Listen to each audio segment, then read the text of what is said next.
Assalamualaikum warahmatullahi wabarakatuh. Waalaikumsalam warahmatullahi. Damang. Alhamdulillah sehat. Semulihna.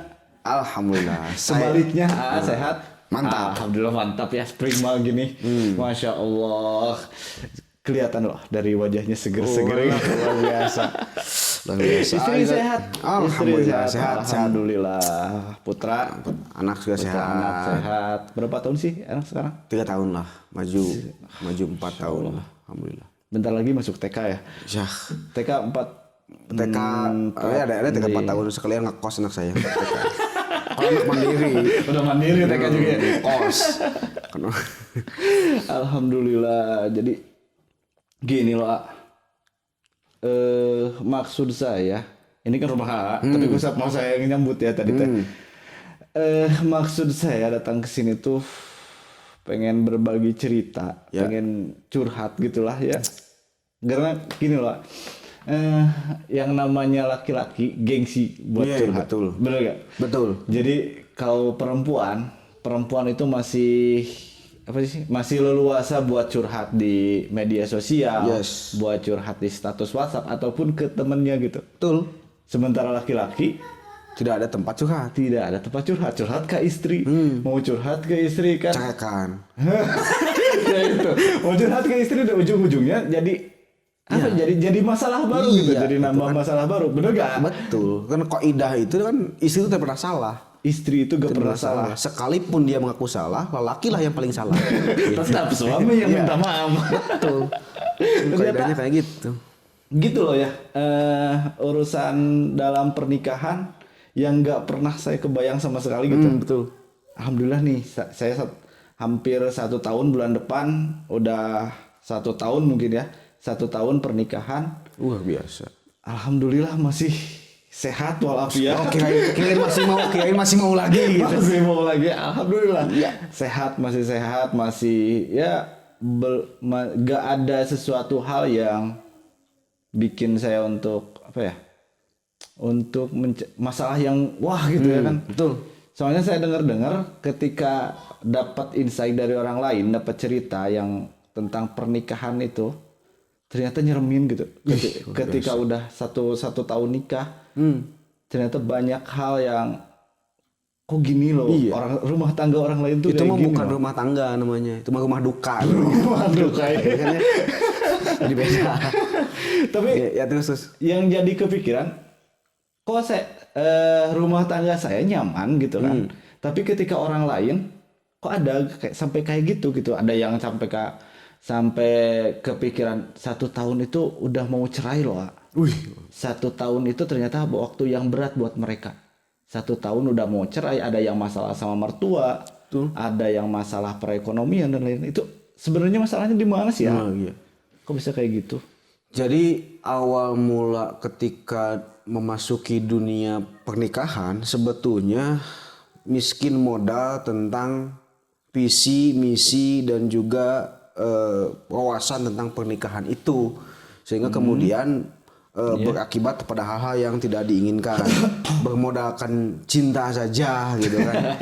Apalagi kan cintanya sama monyet kawinnya sama manusia kan gak nyambung gitu kan. Hanya cintanya saja. Maka bagi anak-anak ini, teman-teman yang masih pemuda, belajarlah untuk beralih dari cinta monyet ke cinta harimau misalnya, muning misalnya. Kak, diheuheunya berawal dari tidak mengetahui visi dan misi pernikahan gitu kan. Jadi dalam pernikahan itu ayatnya sudah pada paham kan, di Quran surat Ar-Rum itu kan ditempel di setiap pernikahan ini, wa min ayatihi an khalaqalakum min anfusikum azwaja sampai akhir ayat. Satu hal yang jarang diungkap dan jarang difahami oleh seorang pasangan muda atau pasangan yang baru menikah adalah konsep visi berpasangan gitu. Nah, ini baru-baru ini. Konsep visi berpasangan kan? Visi berpasangan. Nah, jadi kayak gini. Al-Quran itu menggambarkan berpasangan itu ada 2. Satu dengan konsep namanya al-jauz. Al-jauz ya. Yang kedua imro'ah. Beda ya? Beda. Kalau dalam konteks pernikahan di Quran surat Ar-Rum yang disebutkan apa? Zauj. Artinya Allah mengisyaratkan di Quran surat Ar-Rum itu adalah satu konsep pasangan yang ideal, yakni pasangan zauj gitu. Zauj. Nah, Iya. dalam pengertian bahwa zauj ini adalah pasangan yang kedua-duanya memiliki visi surga gitu. Memiliki Visi surga. Tidak hanya laki-lakinya saja, tidak hanya perempuannya saja yang memiliki surga. Visi surga itu kayak gimana sih? Cita-cita mau ke surga dua-duanya gitu. Jadi dua-duanya. Hasil akhir dari pernikahan itu adalah dia sedang berjalan menuju surga gitu. Bentar. Jadi ketika sebelum menikah harusnya yang menjadi dasar pemikiran kita untuk menikah, gimana caranya kita berdua sama pasangan sama istri itu nyampe ke surga. Gitu, betul. Itu jalan yang benar berarti kayak gitu ya. Gitu. Jadi kalau bagi para jomblo nih, jadi kalau para jomblo kalau mau melamar ya nggak usah engkau bagaikan rembulan. Korodok. Rembulan mah korodok atau apa ahli IPA mah gitunya. Engkau bagaikan palung hati yang paling dalam. Cukup dengan mengatakan bahwa ini dulu saya pernah cerita ya. Cukup mengatakan bahwa maukah telapak kakimu menjadi surga dari anak-anakku kan gitu. Ini buat kalian yang mau ngelamar boleh nih. Maukah apa sih? Maukah kalian? Maukah kalian? Maukah jadi kalian? Lomba. Jadi opat sama salah. Sekaligus opat. Maukah telapak kakimu menjadi surga buat anak-anakku? Mantap. Ya, jadi yang dicair lah. Itu gitu. Jadi pasangan yang pertama namanya azauj. Azauj itu adalah dua-duanya punya visi ke surga. Kalau hanya salah satu saja yang memiliki cita-cita masuk ke surga, dalam bahasa Al-Qur'an disebut dengan imro'ah. Imro'ah. Jadi di antara kedua orang yang menikah ini, jika istrinya saja yang memiliki pasangan yang memiliki cita-cita masuk ke surga, maka disebut dengan imro'ah. Jika laki-lakinya saja, maka disebut dengan imro'ah yang memiliki cita-cita ke surga.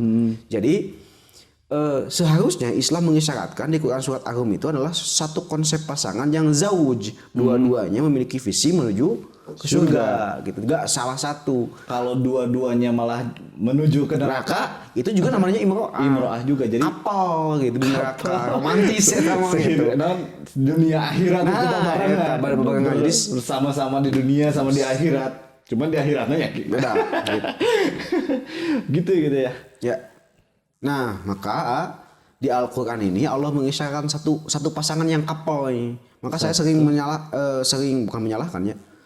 Kurang pas ketika mengatakan pasangan dunia akhirat. Sebab ada pasangan yang dunia akhirat, di dunia berpasangan, di akhirat berpasangan, tapi ujungnya neraka. Di akhiratnya neraka bukan surga kan gitu. Kan kayak Abu Jahal dengan Abu Lahab dengan Ummu Jamil. Dia couple, dua-duanya pasangan yang romantis sampai ke neraka. Di neraka itu saling dukung. Gara-gara lu sih. Kayak gitulah. Sehingga kalimatnya kan wa mar'atuhu hamalatal hatab, suaminya masuk neraka dan istrinya yang menyediakan kayu bakar untuk suaminya disiksa gitu. Nah, sekarang pertanyaannya kalau misalkan nih kan pasangan yang dianjurkan dalam Islam itu berarti yang sama-sama mempunyai visi ke surga. Kalau yang salah satunya berarti imro'ah. Nah, kalau yang kan gini, misalkan salah satu si suami punya visi mau ke surga, tapi sang istri enggak. Nah, berarti situasi pernikahannya nanti kan dari awal kalau misalkan satu visi satu misi buat ke surga, berarti itu pernikahannya bakal mantap gitu ya. Jalan mulus, sakinah mawaddah warahmah kan di ujung ayatnya kan. Itu. Nah, tapi kalau salah satu efeknya nanti bakalan kayak gimana? Kalau salah satu, maka di sini Allah mengisyaratkan bahwa para nabi, ini ya konsepnya ya. Di Al-Qur'an itu ada nabi yang disebutkan atau imro'ah. Iya. Nabi Zakaria di Quran disebut dengan imro'ah. Nabi Nuh imro'ah karena tidak seimbang gitu kan. Iya, suaminya nabi, istrinya kafir. Maksiat lah gitu ya, maksiat bisa. Terus kemudian Nabi Lut, imro'atul Lut. Suaminya nabi, istrinya pendukung LGBT lah gitunya. Malah lebih panjang. Maka dalam konteks itu ketika terjadi pernikahan nih, konsep dalam Islam belum pernah terjadi konsep perceraian. Kita jarang menemukan konsep perceraian dalam kisah sejarah para nabi. Sekalipun ada tapi jarang. Ada tapi jarang gitu. Oh, jarang banget ya. Jarang, karena kan salah satu hal yang diperbolehkan dalam Islam itu kan memang boleh perceraian, tapi sangat tidak diharapkan gitu. Oh iya iya. Jadi diupayakan Ya. seribu apapun dari Indonesia, Seberat apapun gitu ya, seberat apapun rumah tangga, maka pertahankan rumah tangga itu, diupayakan ya. Meskipun tadi konsepnya imro'ah. Sekalipun konsepnya imro'ah, karena gini konsepnya. Ketika saya nikah dengan B atau A nikah dengan si A nikah dengan si B misal. Iya. Ketika si B-nya dia tidak punya cita-cita masuk surga, bahkan ketika nikah maksiat dan edan misalnya, maka disitulah ladang pahala buat si A. Maka carilah ladang pahala lewat ketidaksolehan dia gitu. Bisa jadi kesabaran dia berumah tangga selama ini misal, itulah yang mengantarkan dia masuk ke surga gitu. Iya. Kan kita lihat konsep misal, konsep perempuan terbaik dalam Islam. Kan satunya Allah menyebutkan Asia. Iya. Istrinya siapa? Fir'aun. Aya teu anu jelema zaman ayeuna sabang Fir'aun. Ada sih. Sayangnya kan ini bisa mampu bertahan. Ada Nabi mata sesoleh Asia, maka kalau dia berpikir saya tidak sesoleh Asia, maka bersabarlah dengan titipan suami kayak gitu. Kita tidak tahu hidayah itu datangnya kapan.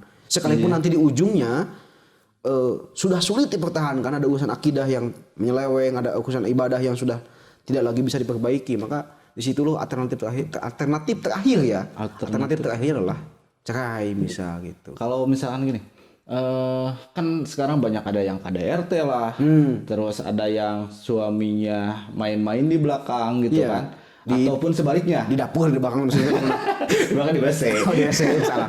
Dia main di belakang istri, ataupun sebaliknya gitu. Betul. Nah, kan kebanyakan yang ada di mindset yang ada di mindset masyarakat itu rata-rata yang berbuat jahat itu suami. Betul. Suami yang nyeleweng di belakang, suami yang melakukan KDRT. Padahal faktanya ada yang sebaliknya gitu. Betul. Ada yang malah istrinya yang nyeleweng, istrinya yang melakukan KDRT dan lain-lain lah. Betul. Nah, kalaupun salah satunya seperti itu dalam keadaan rumah tangganya, apakah masih pantas buat dipertahankan? Gini ya. Jadi kalau konteksnya KDRT-nya itu adalah untuk suami, berarti suaminya suami solihah.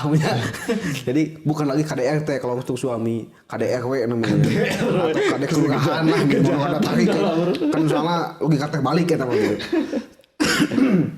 Dalam konteks itu maka disinilah konteks perwalian.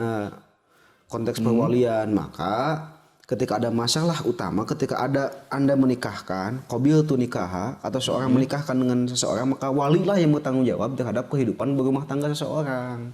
Kehidupan gitu. Ketika A jadi wali misal, anaknya perempuan, suatu saat ada masalah di rumah tangganya, Anda yang mewalikan itulah yang kemudian menjadi hakim ketika ada terjadi perselisihan di rumah tangga. Kalau sama walinya udah meninggal misalkan, wali kukun atau maka carilah orang-orang yang kira-kira bisa menyimpan aib itu gitu. Kadang-kadang kita curhat ke baturan tapi salah mengurangkan menjadi bahaya gitu nya. Maka kembali ke konteks tadi, maka kalau kalau dua-duanya memiliki cita masuk surga, jika salah satunya adalah imro'ah, maka disinilah kita akan belajar dari Nabi Zakaria. Nabi Zakaria dulunya itu istrinya disebutkan dengan imro'ah di Quran surat Ali Imran. Karena punten cerewet. Tapi kemudian akibat polesan terpaan pendidikan dari Nabi Zakaria, maka nanti di ujung kisah Nabi Zakaria istrinya disebut dengan zawuj gitu. Jadi pasangan itu suatu saat hidayah itu akan datang gitu. Maka Allah misalkan bisa jadi dengan sabarnya Anda sebagai pasangan ketika pasangan Anda tidak memiliki visi surga bisa jadi Allah kirimkan hidayah, bisa jadi Allah kirimkan kebaikan nanti di ujung gitu, di ujung kesabaran Anda. Maka bersabarlah, pahala Anda mungkin di situ. Ladang pahala. Jadikan sebuah ladang pahala ya. Ya. Jadi ingat di film-film sinetron Indonesia gitu ya. Betul. Di sinetron Indonesia selalu yang menceritakan bahwa ada salah satu pihak misalkan sang suami atau sang istri yang malah teraniaya gitu kan dan suka greget sendiri loh. Jadi Itu laki solihah gitu. Lu di mana adanya maunya? ya kadang kan istrinya juga yang dianiaya gitu kan. Iya betul. Nah sih tadi teraikeun gitu. Oh, gitu. Kadang sok greget sampai kayak gitu ternyata konsepnya di sana gitu Iya. kan. Bermain apa sih? Bermain peran gimana Betul. cara kita mengambil sudut pandang bahwa itu justru jadi ladang pahala seperti itu. Tadi ada yang menarik gak sih? Soal dari cerita yang tadi dari Nabi Zakaria. Yes. Nabi Zakaria kan awalnya itu imro'ah. Iya, betul. Sedangkan pada Imro'atul akhirnya akhir namanya. Iya. pada akhirnya itu jadi jauz. Iya. Itu sama kayak di sinetron ya. Iya, Kalau misalkan hari sekarang Ajob yang kayak gitu kan. Ku menangis gitu ya. Nangis ya gitu ya. Yang jadi bikin penasaran gimana sih gitu Betul. caranya nahan sabar atau kita terus-terusan apa sih ngasih insight buat istri gimana gitu caranya biar Gini ya. Allah mengisyaratkan di Al-Qur'an itu kan surat An-Nisa. Kata Allah Subhanahu wa taala, "A'udzubillahi minasyaitonirrajim. Bismillahirrahmanirrahim. Ar-rijalu qawwamuna 'alan nisa bima faddalallahu ba'dahum 'ala ba'din wa bima anfaqu min amwalihim." Situ. Kalau kalau perempuannya imro'ah, pasangannya yang dia tidak punya visi ke surga, maka tugas laki-laki ar-rijalu qawwamuna 'alan nisa bima faddalallahu ba'dahum 'ala ba'din wa bima anfaqu min amwalihim. Segitu. Kewajiban suami Apa untuk artinya? untuk bisa membuat imro'ah statusnya menjadi zauj. Nanti di ayat potongan ayat selanjutnya adalah fasolihat, qanitat, hafidhat. Itu adalah bagaimana tips untuk seorang istri membuat suami memiliki cita-cita masuk ke surga. Nah, artinya membuka ieu. Ar-rijalu itu laki-laki. Qawam itu artinya adalah pemimpin. Iqomah. Iya. Iqomatun nizam, penegak aturan. Qawamah gitu ya. Pemimpin. Salah satu sifat pemimpinan apa kira-kira? Tegas. Tegas naon. Tugas pemimpin naon? Tugas memimpin. Memimpin. Apalagi saya memimpin. Membimbing. Membimbing apalagi. Kira-kira Membimbing. Mengatur. mengatur. Terus apa lagi? Ini ya betul yang dikatakan Aiki. Namun salah satunya adalah gini. Salah satu tugas pemimpin adalah dalam kaidah bahasa Arab, pemimpinmu adalah pelayan bagimu. Pelayan. Jadi dia yang melayani istrinya, dia yang bukan melayani kebutuhan rumah tangga ya. Oh iya. Tapi dia yang melayani, maksud saya kayak gini, yang memberikan fasilitas dia menuju ke surga. Artinya dalam konteks ini bukan layanan live streaming ya, tapi layanan teladan. Layanan teladan. Jadi konsep pertama dari pemimpin adalah memberikan layanan berupa teladan. Layanan. Contoh berarti. Contoh, teladan. Teladan itu apa? Orang lain atau istri bisa mendapatkan kebaikan tanpa mesti kita ucapkan. Itu teladan namanya gitu. Iya. Jadi sebelum kita memerintah, kita dahulu yang mengerjakan. Gitu. Kita dulu yang berbuat gitu. Tidak hanya kita nyuruh gitu. Maka itulah istri dapat nilai apa dari kita, itu teladan. Yang kedua, makna pemimpin adalah mustahil seseorang diikuti kalau dia tidak menyenangkan. Ya saya yang ringan-ringan saja ya. Jadi kalau menyenangkan adalah kudu ngabodor. Kayaknya mau sesuai juga sule ke di mana mata ngabodor gitu kan. Gitunya tukang beca kayak mah tukang beca gitu. Tukang puyem gitu ada tukang puyem. Buhu kita balik kayak mah ngajar terus gitu. Enggak kan? Atau tukang lotek juga. Ngelotek. Tukang lotek nyampe rumah ngelotek kan. Gitu. Jadi intinya adalah ketika dia jadi qawamah, menjadikan teladan, satu di antaranya tadi dikatakan bahwa dia memiliki kebaikan yang dia kerjakan terlebih dahulu. Yang kedua, dia menyenangkan. Menyenangkan adalah kehadirannya ditunggu. Karena orang itu, komunitas keluarga itu akan taat ketika sosok yang ditaatinya menyenangkan. Gitu ya. Menyenangkan bukan dalam arti tanda kutip beki seuri gitu nya. Oh, Nggak bodoh tapi humble. Dengan adanya dia, keberadaannya ditunggu-tunggu, kehadirannya dinanti-nanti. Terus kemudian ketiadaannya kemudian menjadi sesuatu yang dia di Pikasono gitu datang nanti gitu. Oh, Maka itu adalah konsep menyenangkan gitu. Karena mustahil kita bisa merubah seseorang, bisa menjadikan dia berubah tanpa diri kita tidak menyenangkan gitu. Ke orang itu kehadiran kita tidak menyenangkan. Malah bikin ruwet ya. Malah bikin ruwet kalau begitu gitu. Maka konsep Islam kan dalam berdakwah basyiran wa nadhira. Beri dulu kabar gembira. Keberadaan kita itu membuat orang lain gembira gitu. Bukan membuat orang lain jadi riweuh, balik ke imah, darah tinggi jadi naik, tensi jadi naik kan riweuh gitu.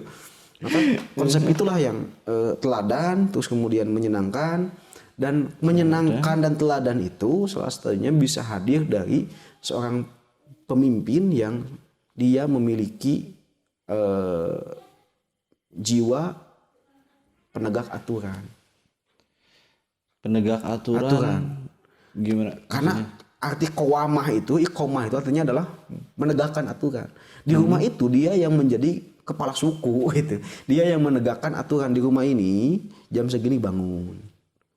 Dia yang membuat aturan, dia juga pelaksana pertama aturan itu gitu. Kan kayak gini ya. Di kita hari ini kan keramainya budak terkena gadget, HP gitu nya. Maka harus direstart ulang bagaimana cara berkeluarga di masjid di rumah itu. Jangan-jangan di rumah itu kita berkumpul tanpa adanya kehangatan berkeluarga. Gitu. Jadi berkumpul tapi tidak ada kehangatan. Satu di antaranya adalah tugas iqomah seorang pemimpin rumah tangga. Misal di tengah rumah tidak ada orang yang bisa pegang HP. Pegang HP itu hanya di tempat ngecas misal. Dari waktu maghrib sampai jam 9 aktivitas HP kita dihentikan. Atau misal hanya bisa pegang HP ketika ada yang WA atau yang nelfon, selepas itu disimpan. Bagaimana kita bisa mencegah anak untuk misal tidak terus kegila-gilaan sama gadget, sedangkan kita tidak bisa berlepas diri. Apa perasaan anak ketika anak sedang nangis, orang seserian maca IG? Kenapa perasaan anak? Gitu kan? Kontraproduktif. Maka satu di antaranya adalah peran kalau laki-laki adalah seorang pemimpin iqomah.